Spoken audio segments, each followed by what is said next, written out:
Hi everyone, welcome back to the greenhouse. We are here in Minnesota Zone 4B, and today I am going to be showing you how we make our own potting soil. Set up a spot here where you can see, I can see, and the potting soil is not going to spill everywhere. But as we get started today, we are going to need 4 things, and then those 4 things sometimes we have a little bit of difficulty finding, so I will link below some places I order some of the items online in case I can't find them in store. But to make our potting soil, we are not making a seed starting mix, so I just want to clarify that. In the store, if you're buying seed starting mix to start your plants, the idea is that you're using kind of a very well ground up, thin, no clumps, no chunks of wood type item, so your seedlings can come up and sprout in it beautifully. But overall, I think seed starting mix is kind of a waste of money, and I never use it. In fact, if I was buying potting soil, if I was buying something to start my seeds in, I would buy potting soil, because although you might get a little bit thicker pieces, it has the nutrients and things in it to keep your seeds growing that seed starting mix does not.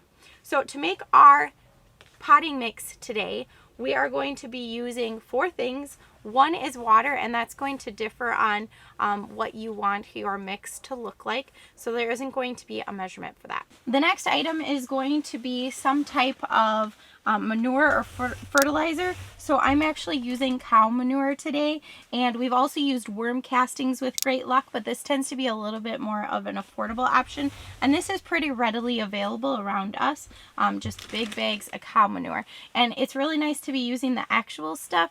I do feel like it is a little bit better for our plants since it increases kind of the fertility of the soil.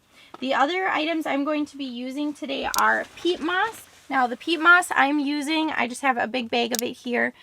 This is going to be used so that our dirt doesn't get waterlogged. We don't get those spots where just a whole bunch of water builds up on the bottom.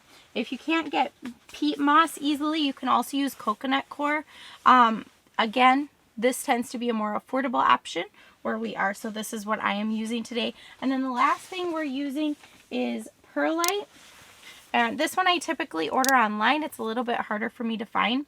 And I believe this is made out of like volcanic glass that they almost pop like popcorn. And what it's going to do is it's going to make our soil nice and airy, and we're going to have just easy flow through here. We're not going to get, sometimes you'll get kind of the moss or things building up on your soil, and we don't want that. So this is going to keep the air movement flowing, everything flowing through. So these are the 3 main items along with water that we'll be using. So you can use just about anything to measure these, because we're just going to use equal parts. So if you want to use, I just keep a glass jar in my greenhouse. Don't worry, I don't put food in here. But sometimes I'll use this if I just want to mix up a little bit, or just a pot or something, and I don't get too specific about it. So I'm going to use equal parts of the compost and the peat moss. So whatever you're using in place of that manure would be your compost. Right here, this is why people buy seed starting mix. We'll just toss that out. We don't need that. What we're going to do today is add 3 parts of whatever you're using for compost. I'm using that cow manure, to 3 parts of peat moss, and then we're going to use 2 parts of the perlite. So we're going to get all that in: 3 compost, 3 peat moss, 2 perlite. Now the whole reason we make our own now is honestly financial. It is nice having these clean things and cleaner things and having those options, but it is really convenient to just open a bag of potting soil and get your plants potted. But the more and more plants we grow over the years, the more and more we realize how much we're spending on dirt. And this kind of alleviates that a little bit, but still gets us something good to get our seeds started in.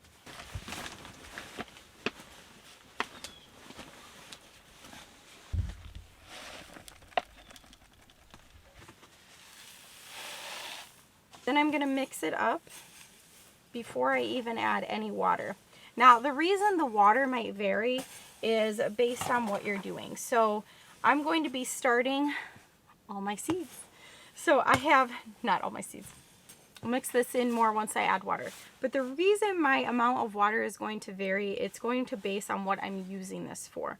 So if I was just tossing this in a bed, I would definitely get it wet enough so that the plants are watered and started and things like that. If I am planting in a flat tray, which some of what I'm doing today is going to be in a flat tray, my onions probably, my onions and possibly my leeks where they're not separated, then I just want to make sure this is wet enough that they're going to get the water content they need from here. But if I'm going to be making soil blocks,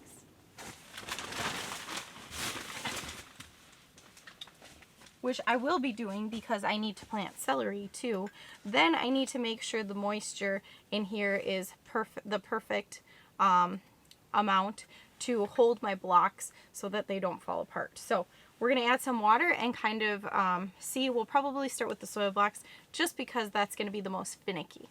I have a little hand trowel too so that I can, if I'm going to be able to get that one open, so that I can easily stir this as I'm adding the water and get an idea of its consistency.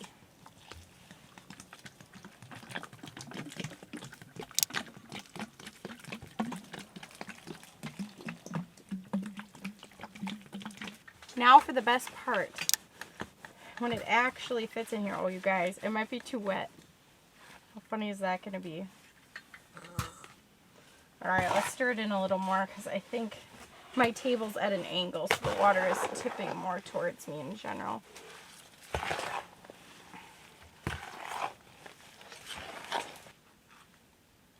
I got 2 of them to stick.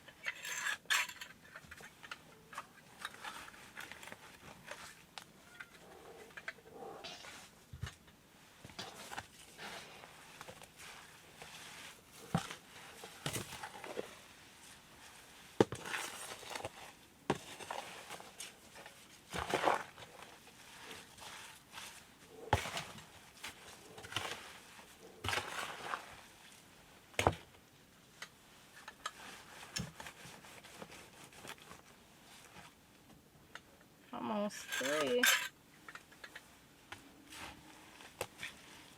Alright, so if you're mixing yours up and it's a little wet like mine, we can either use like that jar and add a little bit more of each. So the 3, 3, 2, you can let it sit for a little bit till the water dissipates, whatever you need to do. I usually try not to add too much water because it's a lot easier to add water than it is to take it away. But, you know, sometimes it is what it is. Some of them are sticking. Alright, we're going to get our tray ready, and then we'll come back and check this in a little bit.